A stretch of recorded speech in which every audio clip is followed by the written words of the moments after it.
that the Gilgo Beach murders may never be solved. The officer located a body. It seemed to be wrapped in burlap, which didn't make any sense. The crime scene gets expanded. On call, and chief, we found another set of remains. They found another one. Another. We were dealing with a serial killer. They were available, they're vulnerable, and very petite. This killer has a type. Right. Does he want the petite body because he wants to feel more empowered and more in control? I want the world to know like my sister mattered. I want answers. I just want answers. An arrest more than a decade in the making in a serial killer case that's baffled law enforcement and the public. 59-year-old Rex Heuermann pled not guilty. I dropped my phone. I couldn't believe it. So just who is Rex Heuermann? An architect who ran a company called RH Consultants and Associates. Rex! Hi! Good to see you. When a job that should have been routine suddenly becomes not routine, I get the phone call. Rex Heuermann is a mystery man. Rex is capable of presenting himself one way to one person, one way to another person. My first memory of Rex was that he was very big, imposing, scary, angry. He was bullied. He was bigger than everyone else. The kids would gang up on him. And Rex was very smart, too. He's a smart person, very smart. He liked to shock people. He was interested in power games. Rex loved hunting and he loved guns. Going out, shooting, hunting, that was his passion. All petite, all bound in burlap bags. The burlap on the bodies, that points right at a hunter. It was DNA collected from a pizza slice he tossed in a Manhattan trash can that came back as a match with hair found on the victims. That's where we obtained his full profile from the pizza crust left in the box. In terms of speaking to my client, the only thing I can tell you that he did say, as he was in tears, was, I didn't do this. Everyone's just trying to put the pieces together. I want to know what I missed. I think we all want to know what we missed. His children did their homework upstairs. His wife cooked dinner in the kitchen. And for 17 years, nobody went into the basement. Nobody asked why. For 17 years, he was invisible. No suspects, no arrests, no answers. Then on an ordinary afternoon, on an ordinary Manhattan street, he threw something away. That one decision ended everything. She had stood on courthouse steps and told the world he was innocent. For 3 years, she defended him publicly, loudly, without hesitation. Then the call came, a supervised visit, a jail facility on Long Island. She sat across from him, and she asked him directly, "How many?" He looked very nervous, very nervous. Then he said, 8. No hesitation. In that moment, everything Asa Ellerup believed about her husband, every defense she had made, every statement to every camera, collapsed in a single word. 8 women, killed in the basement of the home where she raised her children. This is the story of how Rex Heuermann, a Manhattan architect, a suburban father, a neighbor, spent 17 years as the most prolific serial killer Long Island had ever produced, and how one piece of discarded DNA on a New York City street finally ended it. Rex Andrew Heuermann was born on September 13, 1963, in Massapequa Park, New York, a quiet stretch of Long Island's South Shore, about 40 miles east of Manhattan. He grew up in the same house his family owned. He attended local schools. He was, by most accounts, socially isolated, a large, awkward teenager who struggled to connect with other kids. Childhood classmates later described him as a loner, someone the other children made fun of, someone who was always slightly outside the circle. His father, a World War II veteran, died when Rex was 12 years old. Classmates remember a boy raised by a controlling mother who kept him close and kept the world at a distance. He was smart. That part was never in question. He graduated from high school in 1981 in the same class as actor Billy Baldwin, who later described the news of his former classmate's arrest as, quote, mind-boggling. He earned a degree from the New York Institute of Technology and built a career as an architectural consultant. In 1994, he founded his own firm, R.H. Consultants and Associates, operating out of Midtown Manhattan. He was known in his professional world for one particular skill. He understood the system better than most people who worked inside it. He knew permit law, he knew regulatory loopholes, he knew exactly how to move through bureaucratic structures without leaving a trail that could be followed. When a job that should have been routine suddenly became complicated, he was the one people called. In the 1990s, he bought the home he grew up in from his mother. He never really left Massapequa Park. He drove to Manhattan each morning, worked his permits, ate pizza at his desk. Colleagues remembered him as almost always eating on the run, and drove home each evening to the same street, the same house, the same neighborhood where he had spent his entire life. In 1996, he married Asa Ellerup, a woman born in Iceland. They had a daughter, Victoria. He adopted Asa's son from a prior relationship, Christopher Sheridan. To anyone who saw him, the picture was unremarkable. A large, slightly pompous man, a professional who enjoyed hunting, a suburban father with a commute, an avid gun collector who kept nearly 300 firearms in a vault in his basement. That last detail raised no flags among the people who knew him. It would later become one of the first things investigators cataloged. On May 1, 2010, a 23-year-old woman named Shannan Gilbert made a 911 call. She was working as an escort. She had traveled to a residence in Oak Beach, Long Island, for a client meeting. Somewhere in the early morning hours, something went wrong. The dispatcher picked up the line. "There's somebody after me," Shannan said. "These people are trying to kill me." She was running, knocking on doors, screaming. Then the call dropped. Shannan Gilbert was never seen alive again. Police searched the area. They found nothing. For months, Shannan remained simply missing. Then, in December 2010, a Suffolk County police officer on a routine patrol near Gilgo Beach walked with his canine unit into the brush along Ocean Parkway. What he found would change everything: human remains, wrapped in burlap, the kind sold in hunting supply stores. The body was concealed with the kind of deliberateness that takes practice. Everyone assumed it was Shannan Gilbert. It wasn't. Investigators identified the victim as Melissa Bartholomew, 24 years old, from Buffalo, New York. She had been missing since July 2009. That discovery was not the end. It was the beginning. Within days, searchers found another set of remains, then another, then another.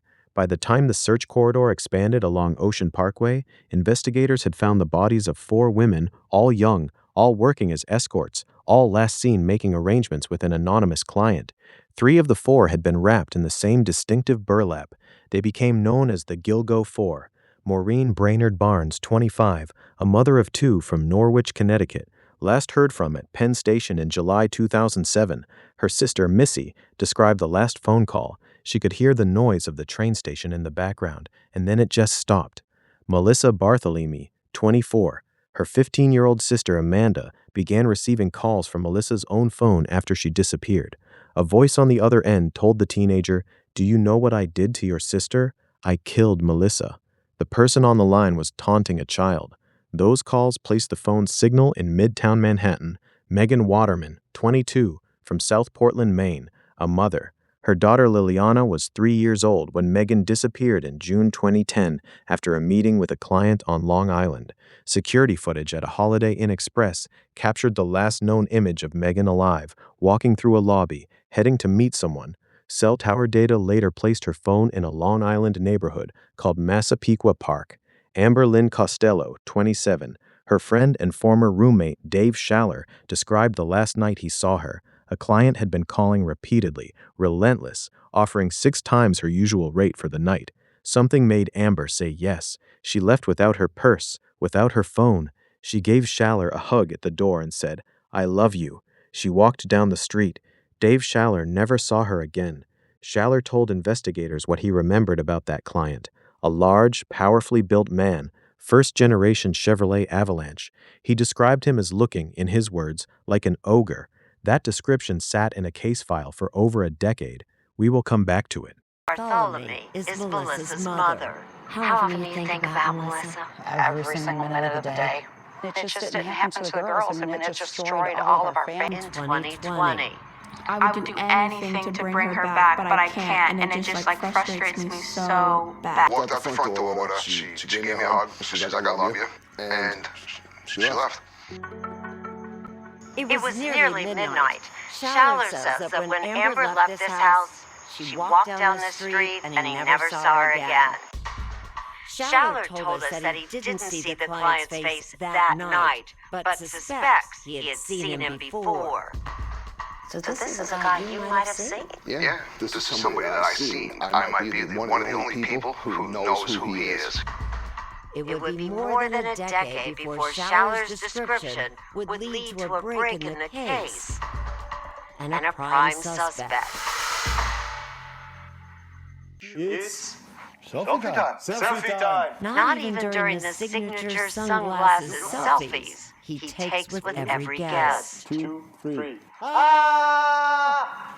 Can you spot it? That is. Before we go further into the investigation, there is something about this case that almost nobody talks about. The FBI profilers who analyzed this case in 2011 produced a written profile of the killer. They described him as a white male, financially stable, likely employed, almost certainly living on Long Island's South Shore, probably married, probably with a family. They were right about every single detail, but none of that mattered until 2022.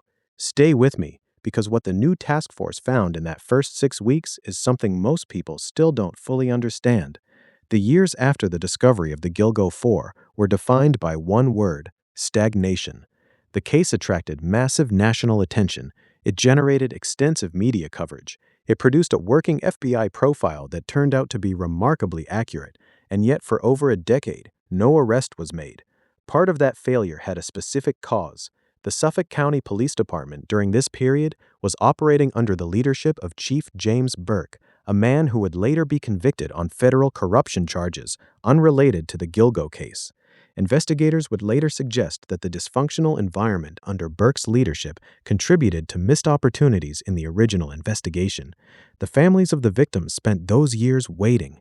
Maureen's sister Missy gave interviews. Megan's daughter Liliana grew up without her mother and eventually told reporters she would do anything to bring her back. The families of Melissa and Amber pressed for answers. For more than a decade, there were none. Meanwhile, the man who had done this continued commuting to Manhattan every morning. He continued eating pizza between job sites. He continued driving home to Massapequa Park each evening. He continued searching the internet obsessively, extensively, for news about the investigation, trying to catch him. Court records would later reveal that among his digital searches were photographs of the victims' family members, their sisters, their children. He was looking up the people mourning the women he had killed. Nobody connected those two places, not yet. In February of 2022, something changed. Suffolk County Police Commissioner Rodney Harrison and Suffolk County District Attorney Ray Tierney formed a dedicated Gilgo Beach task force, a fresh team, new resources, and a directive to go back to the beginning. 6 weeks later, Rex Heuermann's name appeared on a suspect list for the first time. All 6 weeks, after 11 years of nothing. Here is how they did it. The task force went back to the original evidence. They pulled Dave Schaller's statement about Amber's client, the large man in the first-generation Chevy Avalanche. They pulled the phone records. They looked at the burner phones that had been used to contact each of the Gilgo Four before they disappeared. Investigators already knew those burner phones. Prepaid devices purchased anonymously had been active in the days and hours before each woman's disappearance. What the original investigation had not fully mapped was where those phones were pinging when they weren't being used to call victims. The new task force did that mapping. They found something specific. The majority of the burner phone signals consistently resolved to cell towers covering a small geographic area of Massapequa Park. Not a wide area, not a region, a few blocks, a residential pocket. They called it the box. The task force then searched for large-built men who lived inside that box and had owned a first-generation Chevy Avalanche during the years of the disappearances. Rex Heuermann matched, but matching a geographic footprint and a vehicle description is not a case. It is a starting point. What the task force did next is where the investigation became airtight. They pulled Heuermann's personal cell phone records, his registered, documented phone, and cross-referenced its location data with the documented activity of the burner phones over a 2-year period. Heuermann's personal phone and the burner phones moved in perfect synchronization, same cell towers, same times, consistently. When the burner phone was active in Midtown Manhattan, Heuermann's personal phone was in Midtown Manhattan. When the burner phone was in Massapequa Park, so was Rex Heuermann. Every time. Investigators also documented that during the investigation itself, while the task force was actively working the case, Heuermann was using burner phones to conduct surveillance on the investigation. 3 email accounts under aliases, John Springfield, Thomas Hawk, and Hunter1903, all linked to those burner numbers. Court records describe the search history attached to those accounts as including thousands of entries searches specifically targeting the Gilgo investigation, the victims, and the victims' family members. He was watching the investigation that was trying to catch him, and he had been doing it for years. The circumstantial case was substantial, but the task force needed physical evidence, something that could place Heuermann at the scene, not just in the vicinity. They had one lead. A single male hair had been recovered from the burlap used to transport Megan Waterman's body. It had been sitting in an evidence log since 2010. At the time of its collection, DNA technology could not generate a usable profile from it. By 2022, it could. All they needed was a sample from Heuermann to compare it against. They couldn't just ask him for one, so they watched him. Rex Heuermann ate pizza constantly. His colleagues at RH Consultants had mentioned it for years. It was his standard lunch, grabbed on the run between job sites and permit filings. He was predictable about it. Investigators knew this. They watched. They waited. One afternoon in Manhattan, on an ordinary street, Rex Heuermann finished his slice and dropped the pizza box into a public trash can. He kept walking. Investigators retrieved the box. Inside the box, in the grease, in the crust, was DNA. The DNA recovered from that discarded pizza box was compared against the male hair found in the burlap wrapping Megan Waterman's body. It was a match consistent with Rex Heuermann's profile. 17 years, 8 women, an entire double life constructed and maintained across 2 decades, a pizza crust thrown away on a Manhattan street. On July 13, 2023, investigators arrested Rex Heuermann outside his Midtown Manhattan office. He was taken into custody, surrounded by plainclothes officers on a street he had walked hundreds of times. He was 59 years old. That same night, FBI agents and Suffolk County Police knocked on the door of the Massapequa Park house. Asa Ellerup, Victoria, and Christopher were escorted out with little more than the clothes they were wearing and placed in a nearby hotel. Their attorney later described their experience as a surreal, waking horror show. Heuermann, in tears, told his attorney through the door, "I didn't do this." He pleaded not guilty. He told the world he was innocent, and for nearly 3 years his family believed him. Asa Ellerup stood by him publicly after the arrest. She filed for divorce, but she maintained in public statements that she did not believe her husband was capable of what prosecutors described. The family's position was clear. They had lived with this man. They had raised children with this man. They knew him. Victoria Heuermann, his daughter, went further in the Peacock documentary, The Gilgo Beach Killer, House of Secrets. She stood in the basement of the family home, the room where she had grown up, where her father's childhood memories and gun supplies were stored, and said she found it almost impossible to picture. While we were having fun on vacation, she said, he was home. She paused. He really must have been like Superman, she said, for us to have not noticed anything. The awkward Long Island teenager grew up to be a confident and seemingly successful architect. Antoine Amira met and interviewed him in 2022. Born and raised on Long Island? Okay. Been working in Manhattan since 1987. There's nothing in my interview that made me think that this person in front of me is a dangerous person. I'm an architect, I'm an architectural consultant, I'm a troubleshooter. Antoine says Heuermann was well known for his skill at helping companies and individuals get building permits. When a job that should have been routine suddenly becomes not routine, I get the phone call. Gotcha. What really stood out for me was he was very smart. Victoria Heuermann is not wrong about that. One of the forensic psychologists who analyzed the case described Heuermann's behavior as characteristic of an organized offender, someone who compartmentalized with surgical precision, who maintained entirely separate identities for separate environments, and who had spent decades practicing the performance of normality. His colleagues at RH Consultants described a man who was slightly pompous, a know-it-all, a person who liked to show he could outmaneuver the system. One former coworker, Muriel Henriquez, remembered a moment that she had dismissed at the time, but that took on a different weight after the arrest. She had booked a cruise vacation. She told Heuermann he would never be able to track her down in the middle of the ocean. On the second day of the trip, there was a white envelope under her hotel room door. Inside, a note. "I told you I could find you anywhere."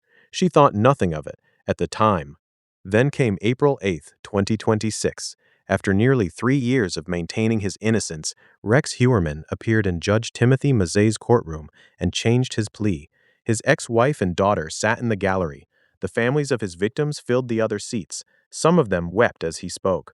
Judge Mazzei asked him directly, "Do you feel it is in your best interest to plead guilty rather than go to trial?" "Yes, Your Honor," Heuermann replied, in a loud, confident voice, the voice of a man who understood systems and loopholes and how to move through institutional structures. He then confirmed what had happened to each of the 8 women: Melissa Barthelemy, Megan Waterman, Amber Lynn Costello, Maureen Brainerd Barnes, Jessica Taylor, Valerie Mack, Sandra Castilla, and Karen Vergata, 34 years old, whose remains had been found on Fire Island in 1996 and whose skull was located near Tobay Beach 15 years later.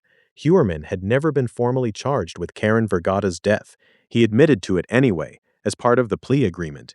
8 women, between 1993 and 2010, each one strangled, each one brought to the basement of 235 2nd Avenue, Massapequa Park, the house where his family lived, and then transported and disposed of along Ocean Parkway.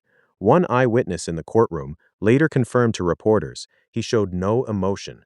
Heuermann agreed to 3 consecutive life sentences without the possibility of parole, plus an additional 100 years. He will also cooperate with the FBI Behavioral Analysis Unit as a condition of the agreement. He will never leave prison. His defense attorney, in a statement following the plea, offered one detail that stopped people in their tracks.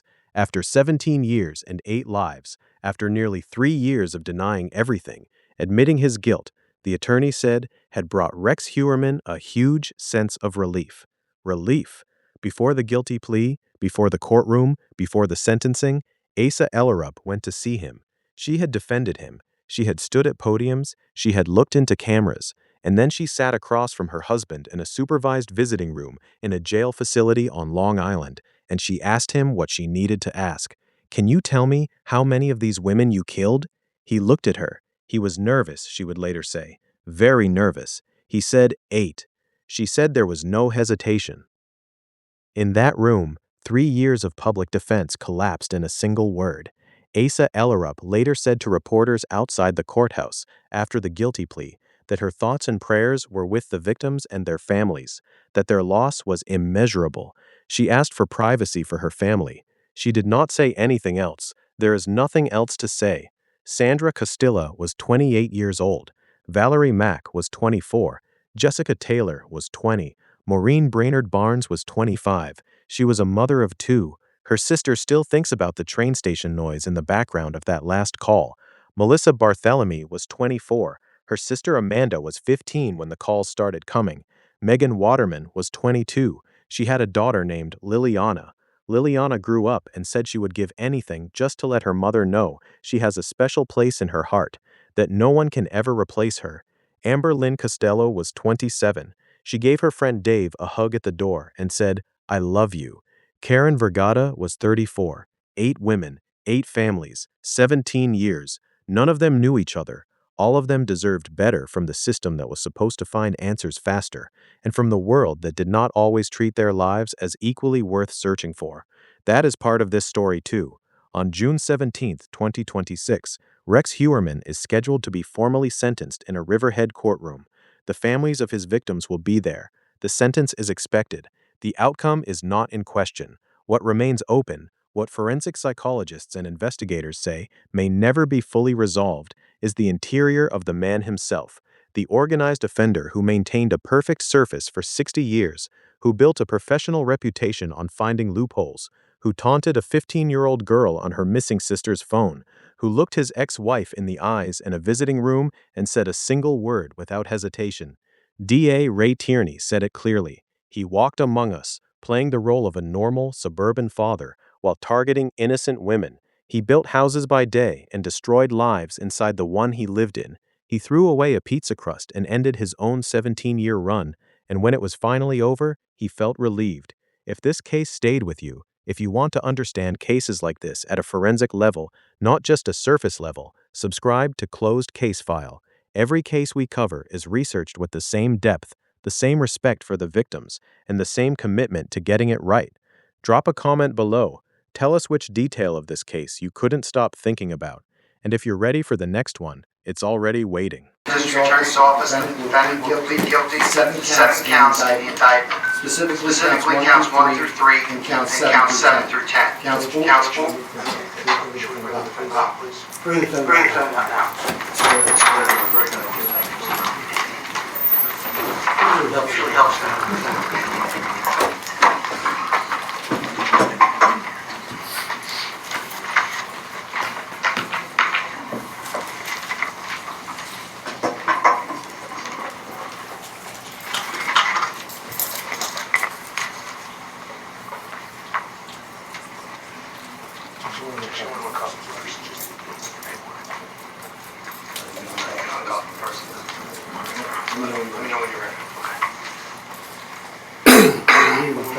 Just let me know.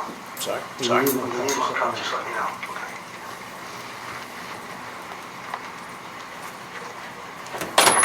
Coming out, Judge.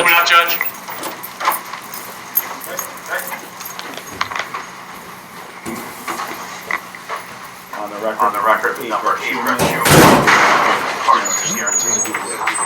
For the defendant, Michael Brown. Good morning, Judge. Good morning.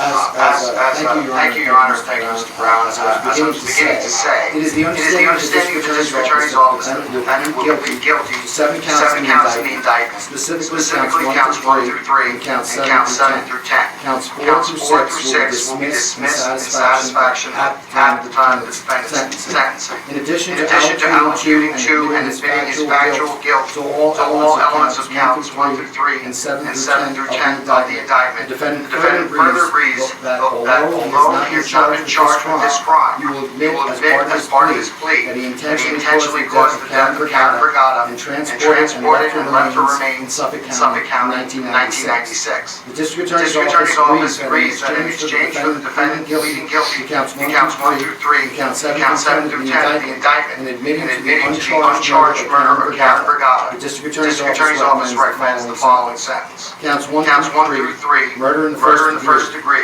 The maximum sentence of life imprisonment without parole to run consecutive to each other. Count 7 through 10. The maximum sentence of 25 years to life imprisonment to run consecutive to one another and with the sentences on counts 1 through 3.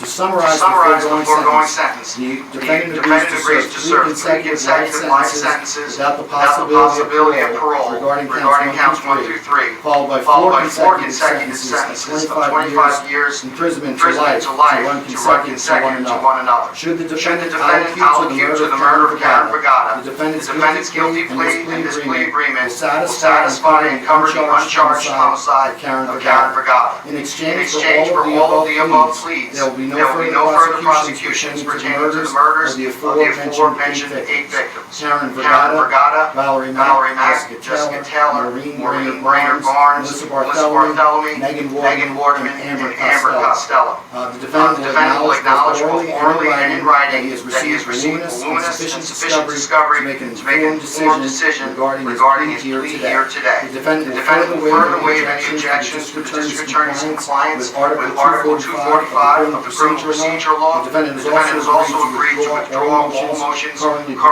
pending before this court. As set forth in the written waiver of right to appeal, the defendant agrees to waive his right to appeal, which includes the court's prior hearing determination, as well as any claim that the sentence imposed by this court is excessive. The defendant further acknowledges that he's been fully apprised by his attorneys of the rights and privileges that he is waiving, and that his waiver is being agreed to knowingly and voluntarily and made for the purpose of receiving the benefit of not being charged with the murder of Karen Vergata or any other charges related to the deaths of Maureen Braden Barnes, Melissa Bartholomew, Megan Warden, Amber Costello, Valerie Mack, Jessica Taylor, and Sandra Castillo. Finally, counts 4, 5, and 6 will be dismissed in satisfaction at the time of sentencing. And I believe in the beginning, with regard to the 8 victims, inadvertently left out Sandra Castillo. Just can he be uncuffed for most of the Sarge? Yes, Judge. Yes.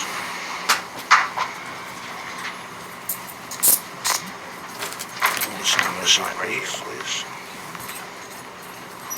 This is the. This guy right here.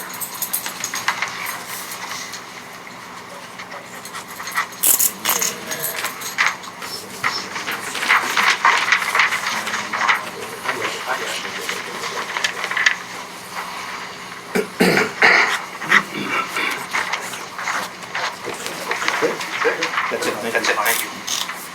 Judge, that's our understanding. Enjoy that application. Thank you. Mr. Heuermann, before I saw you went, the allocation was taken. I have some questions to ask of you. There are obvious and simple questions, but I have to ask them. Okay?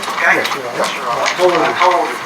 62. 62. You reading light English? Yes. Have you discussed this case with your attorney? Yes, I have. Have you had enough time to discuss this case with your attorney? Yes, I have. After discussions with your lawyer, you feel it's interesting to guilty rather than trial? Yes, Your Honor. Are you satisfied with the manner in which your attorney represented you in this case? Yes, I am. Let's say that the attorneys on both sides of this case have been unbelievable lawyers. Do you understand that by pleading guilty to a charge, that is the same as you would go to trial without guilty of that charge? Yes, Your Honor. You understand that by pleading guilty you're waiving a number of very important rights? Yes, Your Honor. These rights include your right to a trial by jury, by the court. Your right to have the prosecution produce evidence and witnesses to prove your guilt beyond reasonable doubt. Your right to cross-examine those witnesses and your right to testify on their own behalf or to remain silent. Your right to call witnesses or submit evidence on your behalf. You understand those rights? I just explained them. Yes. You understand that by pleading guilty you're giving up those rights? Yes, I do. Now, a defendant ordinarily retains the right to appeal even after pleading guilty. In this case, however, as a condition for plea agreement, you are asked to waive your right to appeal. An appeal is a proceeding before another court. The defendant cannot avoid the cost of an appeal or a lawyer. The state will bear those costs. On an appeal, the defendant may normally, as her lawyer, argue that an error took place in this court, which required a modification or a reversal of conviction. A reversal would require either proceedings in this court or dismissal. By waiving your right to appeal, you do not give up your right to take an appeal. But if you've taken an appeal, you are by this plea, and now separately by this waiver of the right to appeal, giving up the right to have the appellate court consider most errors, including, for example, rulings on evidence, discovery, suppression, and pretrial motions, and whether this sentence is harsh or excessive, it should be modified. You understand that? Yes, I do. The attorney explained this to you? Yes, he has. Mr. Brown, I ask you at this point, are you, with respect to the motion pending? We're going to withdraw that. Application granted. Thank you. Are you willing to waive your right to appeal in this case in return to the clean sentence agreement? Yes. You waive your right to appeal voluntarily of your own free will? Yes, I do. Are you entering this plea bargain voluntarily of your own free will? Yes, I do. Has anyone forced, threatened, or coerced you into pleading guilty? No. Are you under the influence of any drugs, medication, or alcohol right now? No. Are you under the influence of any substance which has impaired your ability to think clearly or understand what's going on here today? No. You understand that by pleading guilty you're waiving any defense you give in this case? Yes, I do. Now, do you understand, again, an obvious question, but I have to ask you, do you understand that as a result of this clean sentence, you will be convicted of a felony, and such conviction will result in an enhanced sentence if you are convicted of a felony. Do you understand that? Yes, I do. All right. Mr. Brown, again, silly question, but they should have discovery inspection. Certainly. You provided that. Yes, Your Honor. All right. Now, my promise is to set you in a manner that's conditional. At the time of your sentencing, I will be providing you with a pre-sentence report, perhaps additional information about you and your alleged involvement in this matter. If after reviewing all the relevant information, I learn something that tells me that I cannot conscience my promise, I shall permit you to withdraw your plea of guilty, reinstate your plea of not guilty in the case will proceed to trial. Understand that? Yes, sir. Additionally, my promise is also conditional on the following things. You must cooperate with the probation department. You must not be arrested for any offense in this or any other jurisdiction. Finally, you must appear on the day I set for sentencing or any adjourned date. If you fail to abide by these conditions, I will not be bound by my sentencing promise to you. You will not be permitted to withdraw your guilty plea. Further, I will be at liberty to send you to any appropriate sentence, including the maximum sentence allowed by law. Understand that? Yes, sir. Now, other than the promise that was placed on the record by the people, has anyone, myself, your lawyer, the prosecutor, or anyone else, any promises to you in return for your plea of guilty? The only thing I want to interject, Mr. Tanner has indicated in exchange for the pleas that we're going to enter this morning, there'll be no further prosecutions on the victims he's referenced. He is also, my client is also obligated to completely, truthfully, and fairly cooperate with the Federal Bureau of Investigation's Behavioral Analysis Unit as part of what was just discussed. Any other promises made to you? Other than what I've just said. No. Are you pleading guilty voluntarily and your own free will? Yes. Right, we're going to swear in the defendant now.